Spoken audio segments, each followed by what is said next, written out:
Bonjour les amis, comment allez-vous? J'espère que vous allez bien. Pour ceux qui ne me connaissent pas, qui viennent d'arriver sur la chaîne, je me présente, je m'appelle Noélie Panda. Je suis une formatrice, je suis la personne qui t'accompagne au fait dans ton processus de guérison. Je t'accompagne pour ta santé mentale, ta santé émotionnelle et spirituelle, j'insiste là-dessus. Comme je disais, je suis formatrice, je suis auteure, je suis conférencière. Sur cette page, on va parler de ta spiritualité, de ta croissance spirituelle, de ta croissance émotionnelle aussi, parce que les deux vont ensemble. Si l'un des deux manque, tôt ou tard, il va y avoir en fait dysfonctionnement. Donc voilà, sur cette chaîne YouTube, on t'aide à avoir cet équilibre-là. C'est pour ça que souvent, je te parle de ta guérison intérieure. Souvent, je te parle au fait de ta santé mentale. La santé mentale qui regroupe beaucoup de choses sur ta personne. On se retrouve aujourd'hui parce que j'avais reçu une question que je crois que j'avais complètement oubliée. La personne doit être sur la page. J'ai reçu la question sur la chaîne, en fait. Dans une vidéo où je parlais d'être soi-même, de ne pas laisser les autres nous dénaturer. Et la personne m'a posé la question de savoir, mais Noélie, qu'est-ce que ça veut dire quand on dit souvent, oui, il faut devenir la meilleure version de soi-même. Mais en même temps, tu nous dis qu'on est unique. En fait, comment je dois comprendre ça? Je suis venue répondre au fait à cette question aujourd'hui. Vous savez, nous avons beaucoup de slogans au fait dans notre génération. Oui, il faut devenir la meilleure version de soi-même, la meilleure version de soi-même. C'est quoi déjà la meilleure version de toi-même? Pour que tu deviennes la meilleure version de toi-même, il va falloir que tu découvres ton vrai toi. Commençons déjà par ça, en fait. Pour devenir une version améliorée de ta personne, il va falloir que tu te découvres en tant que personne. C'est en te découvrant maintenant que tu peux comprendre que bon, maintenant je me suis découvert. Et que quand tu te découvres, tu vas te rendre compte que tout n'est pas parfait parce que nous sommes des êtres humains et que depuis Adam et Ève, il y a eu au fait une chute. Donc il y a des choses qui sont en l'homme. Quand je parle de l'homme, je parle de l'homme avec un grand H qui ne sont pas bien. En te découvrant, tu vas découvrir ta personnalité, tu vas découvrir ton tempérament, tu vas découvrir tes forces et tes faiblesses. Beaucoup de choses à l'intérieur de toi. Et maintenant, dans cette différence que tu as, dans cette particularité que tu as, il y a des forces, il y a des faiblesses. Tu vas apprendre à découvrir tes faiblesses. C'est pour ça que j'aime beaucoup cet adage qui dit une personne qui connaît ses faiblesses, c'est en réalité cette personne qui est forte. Souvent, vous avez peur de vos faiblesses. Souvent, vous avez honte de vos faiblesses. Souvent, vous aimez cacher au fait vos faiblesses. Alors que une personne qui reconnaît ses faiblesses, cette personne est plus forte. Pourquoi? La personne sait que moi, seulement ça. Non, je ne peux pas. Je ne peux pas. Ou soit, je sais que je dois faire attention à moi. Sur ce point-là. Parce que ce n'est pas mon point fort. Ce n'est pas parce que tu es enfant de Dieu, tu es chrétienne, tu es ceci, tu es cela, que tout est parfait en toi. Humainement parlant. En esprit, tu es parfait. Tu es parfaite. C'est pour cela que on t'en dit que tu dois devenir une version, comment ça s'appelle, une meilleure version de ta personne. On te dit que dans ces carences qui sont à l'intérieur de toi, tu vas laisser maintenant le Saint-Esprit agir. Mais pour que le Saint-Esprit puisse agir, tu dois lui laisser la place. Tu dois lui laisser la place et surtout reconnaître que, en fait, il y a des choses qui ne vont pas. Et c'est là où le bas blesse. Bientôt, je vais totaliser 10 années au fait sur le terrain de la thérapie en tant que chrétienne.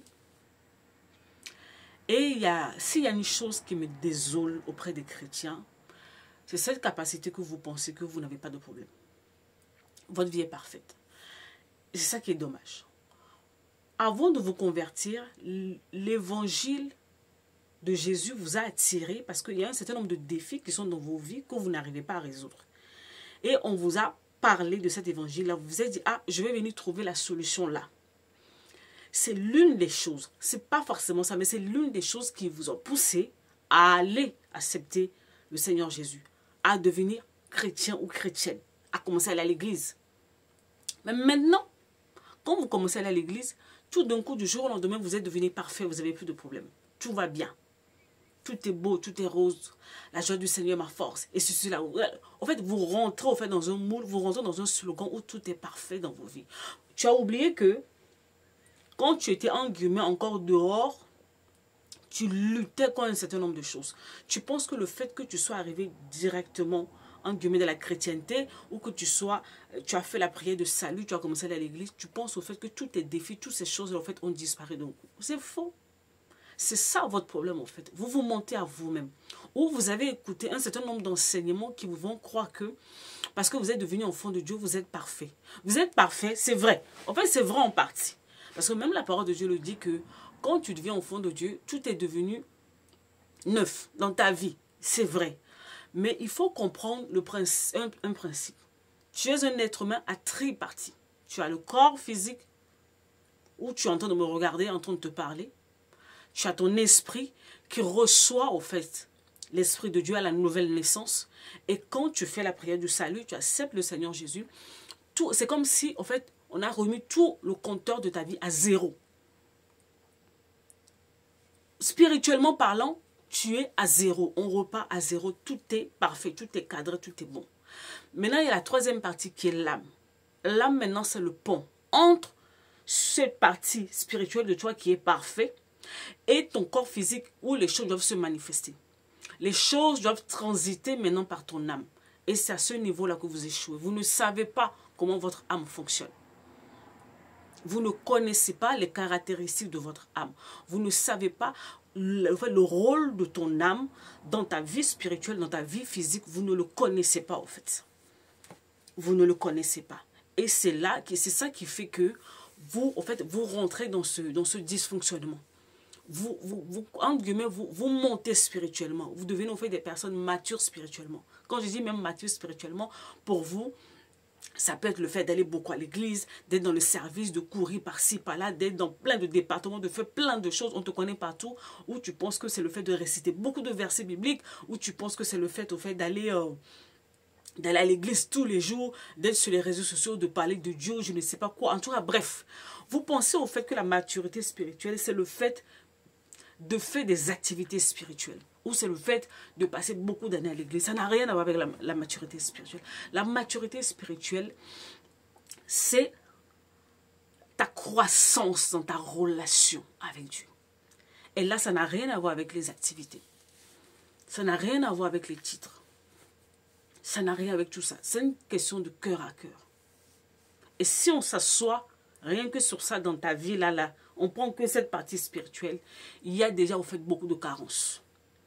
Parce qu'on t'a fait croire, on t'a enseigné que ta maturité, ça vient si tu te réveilles tous les jours à 3 heures du matin, tu pries pendant 5 heures, tu fais ceci, ça. En fait, tout ça, c'est des œuvres. Ça ne montre pas, au fait, ta maturité. Ta maturité spirituelle, c'est quand tu arrives au niveau où tu as cette relation avec ton Père. Il te parle, tu lui parles, tu l'écoutes, tu lui obéis. Au quotidien, tu travailles à devenir la personne que tu es censé être, que tu te découvres, tu t'alignes à sa volonté et que tu avances dans ta vie. Tu deviens une solution pour ta génération. Quand les gens te voient, tu n'as même pas besoin, au fait, d'ouvrir ta Bible pour qu'on sache que tu es chrétienne. Tu n'as même pas besoin de réciter les versets bibliques. Tu n'as même pas besoin de fatiguer les esprits des gens, en fait, avec tous tes actes religieux pour qu'on sache que tu es enfant de Dieu. Ta vie respire. Ça, en fait. Quand on te voit, tu n'as pas besoin de parler. Tout en toi montre qui tu es. C'est ça la maturité spirituelle. Donc, parce que là, tu peux me raconter, il y a des personnes, c'est seulement ce week-end, il y a un truc qui m'est tombé dessus. Une personne, quand tu vois la personne a l'air très spirituelle. La personne occupe au fait un poste spirituel, mais vraiment, voilà. Mais quand la personne parle, quand la personne ouvre la bouche, parle, tu as l'impression que la personne, au fait, a le venin de serpent sur la langue. Tu finis de parler avec elle, tu es vidé de l'intérieur. Tu es découragé, tu es démoralisé. Pourtant, cette personne fait tout ce qui est de spirituel. Ça fait des années que la personne est à l'église. La personne occupe des postes. La personne prie beaucoup. La personne fait ceci. Mais en fait, dès que tu t'approches de cette personne, son comportement, ses habitudes, tout démontre le contraire. Donc, quand tu me parles de maturité spirituelle, je veux qu'on soit d'accord sur ce qu'on parle. Donc, maintenant, On te parle au fait de la maturité spirituelle et émotionnelle. Parce que émotionnel, c'est au niveau de ton âme. Tu peux beaucoup prier, mais au niveau de ton âme, tu es cassé. Est-ce que vous savez qu'on voit des adultes, des gens dans l'école d'adultes, vous pouvez être à l'église au service, hein. Ils sont dans l'école d'adultes, mais au fait, leur comportement, leur réaction, tout ce qu'ils font, on dirait qu'ils sont bloqués dans un corps d'enfant. Tu vois même la réflexion, tu te dis, mais attends, qu'est-ce qui ne va pas? Aucune maturité émotionnelle, aucune intelligence émotionnelle, il n'y a rien. La personne n'a pas pris conscience au fait de cette dimension de sa personne que non, oui, je suis un être physique d'abord. Je suis un être physique, je suis un être émotionnel et je suis un être spirituel. Tu es trois en un. Et si ces trois-là, en fait, ne sont pas équilibrés, ça va être compliqué. Ça va être compliqué. Et au niveau spirituel, quand tu fais la prière du salut, tout est bon. Le défi maintenant, c'est au niveau de l'âme et le physique. Parce que tout ce qui va arriver dans le corps physique doit transiter par l'âme. Et c'est là, au fait. C'est là. Et dans l'âme, il y a beaucoup de choses. Il y a ton système de pensée. Il y a tes émotions qui sont là. Oui, oui. Quand je te parle de ton système de pensée, là, je suis en train de te parler, au fait, de ton psyché. Tout ce qui est psychologique, c'est dans ton âme. Ah oui. Vous n'aimez pas tout ce qui est psychologique, psychothérapeute et tout, mais c'est ça, il est dans ton âme, en fait. Ce sont des personnes qui parlent qui sont là, en fait, par rapport à tes pensées. Tu as le pouvoir de la décision, de la volonté. Tu as le souvenir. Tout ça sont dans ton âme, en fait. Est-ce que tu sais comment on deal avec tout ça au quotidien? Tu ne sais pas. Tu ne sais pas, en fait.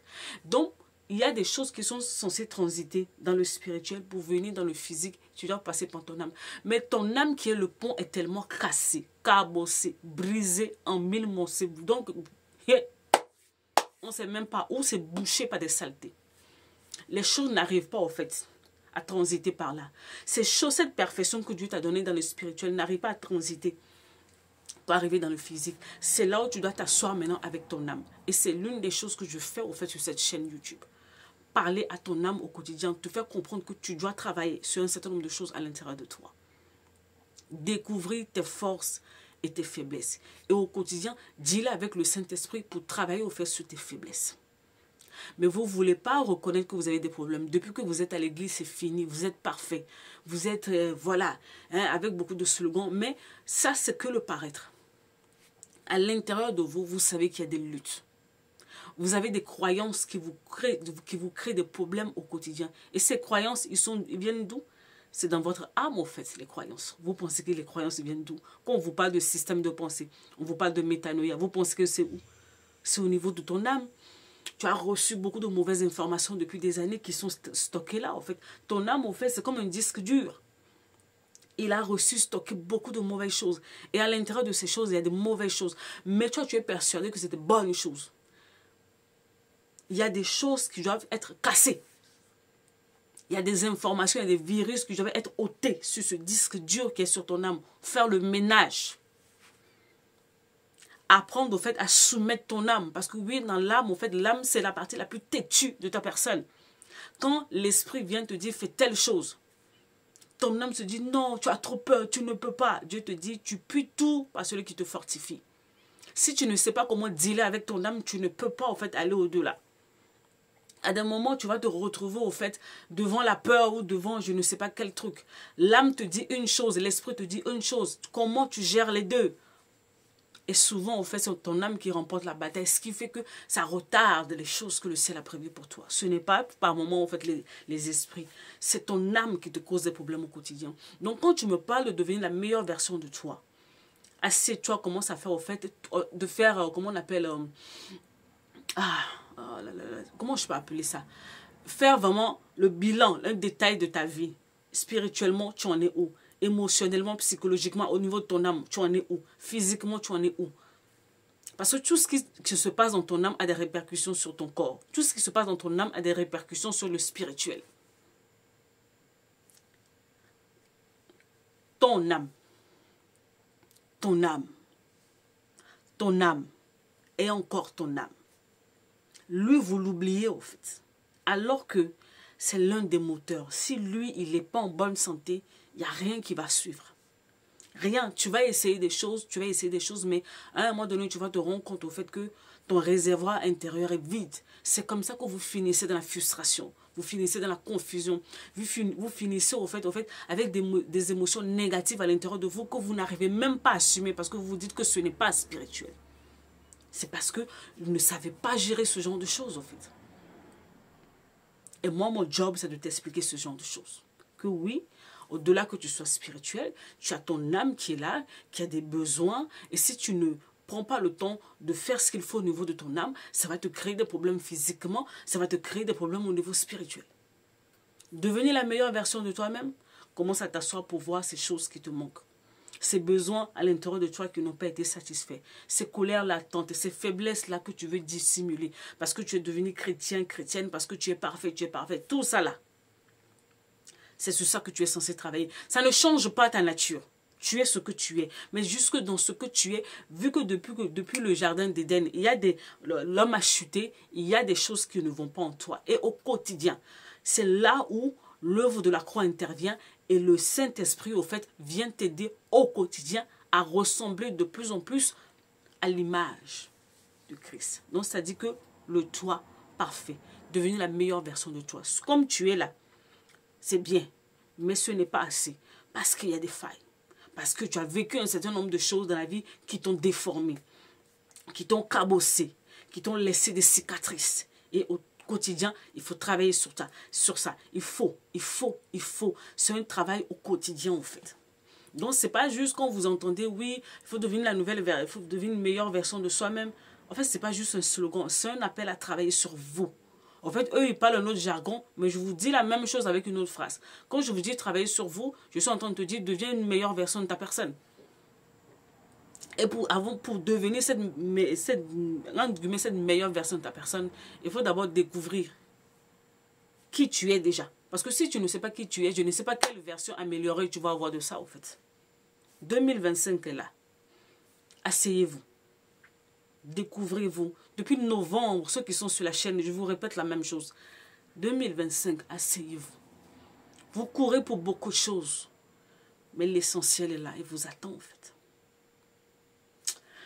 Je me devais de faire cette vidéo. En tout cas, si la personne tombe sur la vidéo, voilà, j'espère que j'ai répondu à ta question. Prenez soin de vous et on se retrouve bientôt dans une nouvelle vidéo pour un nouveau sujet. Je sais pas, oui. Je crois qu'on a beaucoup de choses à dire. Ouais. Oui.